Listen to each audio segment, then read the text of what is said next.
এটা সরকারের দায়িত্ব শুধু ইলেকশন করা? সরকারের দায়িত্ব মানুষের জান মাল ঠিকঠাক করা।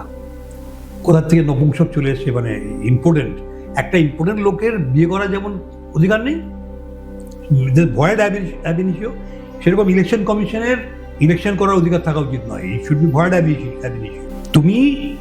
তোমাকে তোমার সংবিধান তোমাকে বলেছে প্রিএমবল টু দ্য কনস্টিটিউশন বলা আছে।